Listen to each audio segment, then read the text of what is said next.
So you've decided to keep the southern bluefin tuna you're angling, and you want it to be as amazing as possible when it comes to eating it. By following the simple steps, you can ensure that your southern bluefin tuna is going to be top notch. The two keys to achieving the best quality tuna are as follows: by destroying the brain and the central nervous system, spinal cord, as soon as possible after capture. This is not only the most humane way to dispatch a fish, but it severs all the nerves which are sending electrical signals to the muscle, causing them to fire and heat up and produce lactic acid. This can occur even after the fish is brain dead, hence why it is important to destroy the whole spinal cord for top quality product. Bleeding the fish is also an important step, which we will discuss further. Always try and gaff the fish in the head and not the body, throat or heart. This causes the least damage to the meat. Avoiding gaffing in the heart and throat is important not to sever the isthmus connecting the throat to the lower jaw. The heart must continue beating during bleeding to help completely drain the fish's blood. The fish should be landed on a foam pad, a carpet or mat. The slightest impact will leave a mark on the fish's body. The foam pad or mat protects the fish's skin from bruising and scale loss during the handling process. First key step is to brain spike, Icky Jimmy, the fish. Locate the soft spot by running your thumb over the top of the head between the eyes. Insert a spike into the soft spot at 45-degree angle and push it down into the brain cavity. If the spike is inserted in the right place, the fish will give one last shudder, the body will quiver, the mouth will fall open, and the first dorsal fin will spread before going limp. The next step is to bleed the tuna. The best method is by making a cut in its sides with a short-bladed knife, 5 to 10 centimetres behind the base of the pectoral fins, cutting the cutaneous lateral artery. The cut, 2 centimetres deep at most, should be made perpendicular to and across the pectoral fin recess on both sides of the fish. Blood should flow freely from these cuts, and by keeping the incisions wet, the seawater will prevent blood from clotting and allow a full drain. Blood is a substrate that provides nutrients for bacteria to grow and aid in expediting meat degradation.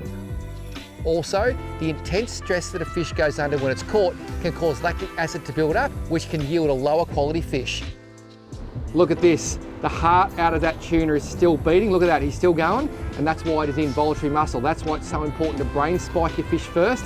Oh, look at that, the heart will still keep pumping. I'm actually massaging that heart and it's beating because that still pumps, all the vital organs continue to work, and that's why it's important to bleed the fish after you've spiked it. Look at that.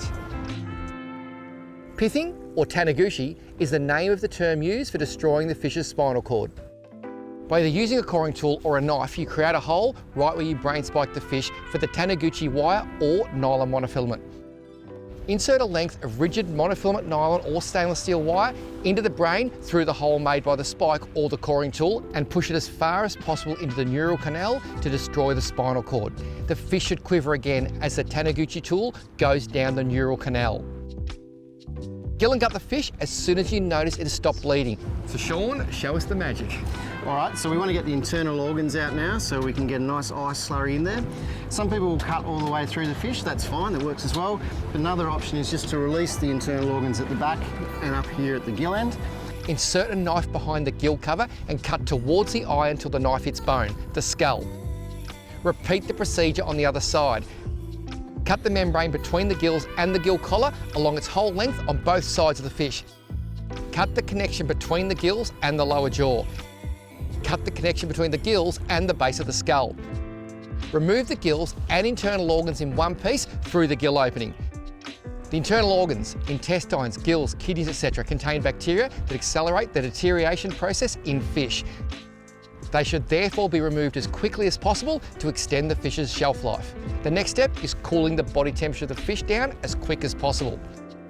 Keep in mind, bluefin tuna are endotherms, meaning they can raise their body temperature up to 30 degrees. I can't stress how important it is to ice your fish as soon as possible.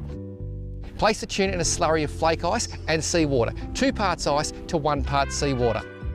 The main advantage of the chilled seawater is that the entire surface of the submerged fish, including the abdominal cavity, is in direct contact with the cooling medium. This is the most efficient technique for rapidly lowering the core temperature of the fish.